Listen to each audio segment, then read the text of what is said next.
حضرت امام اعظم ابو حنیفہ رحمۃ اللہ علیہ پہ الزامات بھی بہت لگے، اور الزامات لگانے والوں نے یہ خوبی کا کام اس لیے انجام دیا کہ ان کے دلوں میں حسد کی آگ بھڑکی ہوئی تھی۔ اب وہ محنت کر کے اور اپنی ذہانت کے زور لگا کے بھی اس مقام تک نہیں پہنچ پائے جو مقام اللہ نے امام اعظم رحمۃ اللہ علیہ کو دیا تھا۔ تو اس لیے جب کوئی آدمی اپنے معاصرین میں کسی کے اس مقام تک نہ پہنچے تو پھر سوائے حسد کے اور کوئی چیز اس کے پاس نہیں رہ جاتی۔ سو حسد بہت زیادہ تھا۔ ایک الزام یہ لگایا گیا کہ امام صاحب رحمۃ اللہ علیہ کے پاس حدیث نہیں تھی، حدیث نہیں انہیں آتی تھی۔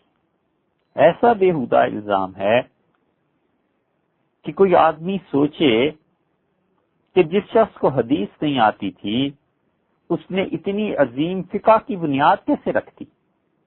ابن خلدون نے اپنے زمانے کا بھی ذکر کیا ہے کہ لوگ کہتے ہیں امام حنیفہ رحمۃ اللہ علیہ کو 17 سے زیادہ احادیث نہیں آتی تھی، حالانکہ بات یہ تھی امام صاحب رحمۃ اللہ علیہ جن اصولوں کی بنیاد پر حدیث لیا کرتے تھے وہ اصول بہت سخت تھے۔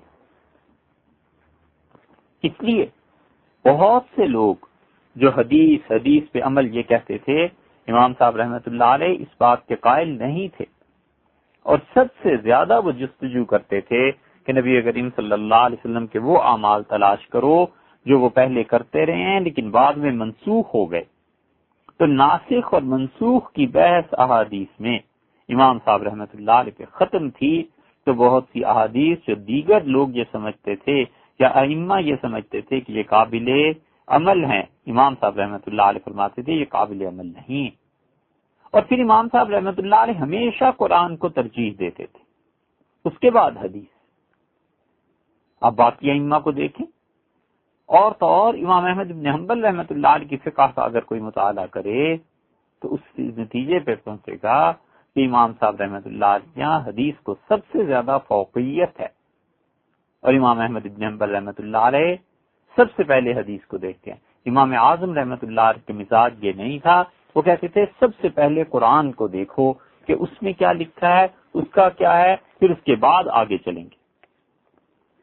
اور اس بات کو بہت لوگ سمجھیں، آپ اندازہ کیجئے کہ حافظ ابن عبد البر ہیں رحمۃ اللہ علیہ، موافقات میں امام شاطبی رحمۃ اللہ علیہ ان کا قول نقل کیا ہے کہ حافظ ابن عبد البر رحمۃ اللہ علیہ نے کہا کہ کثیر من اہل الحدیث، اہل حدیث میں سے بہت سے لوگ امام اعظم ابو حنیفہ رحمۃ اللہ علیہ کو برا کہتے ہیں۔ اہل حدیث امام اعظم ابو حنیفہ رحمۃ اللہ سے دشمنی اختیار کرتے ہیں، لردہ کثیرا من اخبار الاحاد، اس لیے کہ وہ کہتے ہیں امام ابو حنیفہ رحمۃ اللہ علیہ نے بہت سی ایسی حدیثوں پر عمل ہی نہیں کیا جو اپنے راویوں کے اعتبار سے، حدیث نقل کرنے والے افراد کے اعتبار سے بالکل صحیح حدیثیں تھیں۔ کیوں نہیں انہوں نے عمل کیا؟ امام ابو حنیفہ رحمۃ اللہ علیہ حدیث سے جان کیوں چھڑاتے تھے؟ معاذ اللہ، یہ اہل حدیث انہیں تانا دیتے ہیں اور ان سے دشمنی اور بغض رکھتے ہیں۔ اور ابن عبد البر آگے کہتے ہیں لأنه كان يذهب في ذلك الى عرضها على ما اجتمع عليه من الاحاديث ومعاني القرآن۔ اور اصل بات یہ ہے کہ امام صاحب رحمۃ اللہ علیہ کا دستور یہ تھا کہ وہ خبر واحد جب ان تک پہنچتی تھی تو اس باب میں جتنی دوسری احادیث تھی اس حدیث کو ان احادیث کے ساتھ ملا کر دیکھتے تھے، اور قرآن کریم کے جو معانی قرآن کو دیکھتے تھے سب سے پہلے کہ یہ حدیث قرآن کے معیار بھی پوری اتر رہی ہے یا نہیں، فما شذ من ذالک، اور اگر اس حدیث کا مضمون مطابق ہوتا قرآن کریم کے اور باقی احادیث کے تو اس حدیث پہ عمل کر لیتے تھے، فما شذ من ذالک۔ اور اگر وہ ایک حدیث یا خبر جو ان تک پہنچی ہے وہ قرآن کریم کے یا دیگر احادیث کے منافی ہوتی، اس کے خلاف ہوتی، تو ردہ، اسے رد نہ صرف فرما دیتے تھے بلکہ وسماہ شاذن، کہتے تھے یہ حدیث شاذ ہے، ہم اس پہ عمل نہیں کرتے۔ یہ امام شاطبی رحمۃ اللہ علیہ نے اس الجھن کو حل کیا ہے کہ بعض محدثین جن کے مزاج پر حدیث کا رنگ غالب تھا، بنسبت فقہ کے بہت سے فروعی مسائل میں امام صاحب رحمۃ اللہ علیہ پہ الزام لگاتے ہیں کہ ابو حنیفہ رحمۃ اللہ علیہ حدیث کو رد کر دیتے تھے۔ ارے بھائی، ان کا اصول تھا کہ وہ ہر حدیث کو قرآن کے معیار پہ اور اس باب میں جتنی باقی احادیث آئی ہیں ان کے مطابق پرکھتے تھے، اور جو پھر سمجھ میں آتی تھی بات کرتے تھے، یعنی اجتہاد کرتے تھے۔ کوئی شخص بھی جس کے پاس حدیث کی قلت ہو اور حدیث نہ آتی ہو، یہ کیسے ممکن ہے کہ وہ اجتہاد کر سکے اور مجتہد بن جائے؟ اور پھر اس زمانے میں جب تابعین اور تبع تابعین تو لاکھوں کے حساب سے زندہ تھے۔ یہی الزام امام بخاری رحمۃ اللہ نے بھی دہرایا، اور انہوں نے کہا کہ سقطوا عن رأیہ و حدیث، لوگ محدثین امام ابو حنیفہ رحمۃ اللہ علیہ کی رائے کو بے وزن قرار دیتے ہیں اور ان کی حدیثوں پر کوئی توجہ نہیں دیتا، حالانکہ کہاں امام بخاری رحمۃ اللہ علیہ اور کہاں امام ابو حنیفہ رحمۃ اللہ علیہ۔ اللہ کا جو فضل اور اللہ کا جو احسان امام اعظم رحمۃ اللہ علیہ پہ تھا، امام بخاری رحمۃ اللہ علیہ کہیں پیچھے تھے اس معاملے۔ بڑی بات یہ ہے کہ امام اعظم رحمۃ اللہ علیہ تابعین میں سے تھے، اور امام بخاری رحمۃ اللہ علیہ تو تبع تابعین کے بھی شاگردوں کے شاگرد ہیں، آگے یا تبع تابعین کے شاگرد ہیں۔ اور امام صاحب رحمۃ اللہ علیہ احادیث ان کے پاس لے کے آتے تھے، لوگ خود جاتے تھے۔ عطا بن ابی رباح رحمۃ اللہ علیہ کے شاگرد تھے، اور بھی الزام لگا، اور امام صاحب رحمۃ اللہ علیہ کو کہا کہ مرجئی ہیں۔ اور یہ تو بہت لوگوں نے لکھا کہ حنفی جو ہوتے ہیں یہ مرجئی ہوتے ہیں، اس کے پہلے ذکر گزر چکا عقائد کے بات میں۔ پھر امام صاحب رحمۃ اللہ علیہ پہ یہ الزام لگا کہ ان کا حافظہ ٹھیک نہیں تھا۔ حافظ ذہبی رحمۃ اللہ علیہ جیسے امام، اور حافظ ذہبی رحمۃ اللہ علیہ سے وسیع علم کا آدمی بھی کہتا ہے کہ جو حدیث کے حافظ ہوتے تھے ان حفاظ حدیث میں ایک امام اعظم ابو حنیفہ رحمۃ اللہ علیہ ہیں، اور جس زمانے میں حفاظ حدیث، ایک ہے نا حفاظ قرآن جنہوں نے قرآن یاد کیا، اور ایک ہے جنہوں نے حدیثیں یاد کی ہوئی ہوں، 10 لاکھ کے قریب احادیث سند کی یاد ہوتی تھی، حدیث کی سندیں، تب اسے کہتے تھے یہ حافظ الحدیث ہے۔ اور حافظ ذہبی رحمۃ اللہ علیہ نے امام ابو حنیفہ رحمۃ اللہ علیہ کو حفاظ حدیث میں شمار کیا ہے۔ اب بھلا بتاؤ کہ ذہبی کے نزدیک اگر انہیں حدیث نہ آتی ہوتی تو یہ حافظ ہو جاتے، اور یہ لکھ کے بھی امام ذہبی رحمۃ اللہ علیہ نے اپنی ذہانت اور اپنی وسعت نظری کا ثبوت دیا ہے۔ امام صاحب رحمۃ اللہ علیہ کو نہ بھی لکھتے تو بھی ان کی شخصیت سے کیا فرق پڑ جاتا۔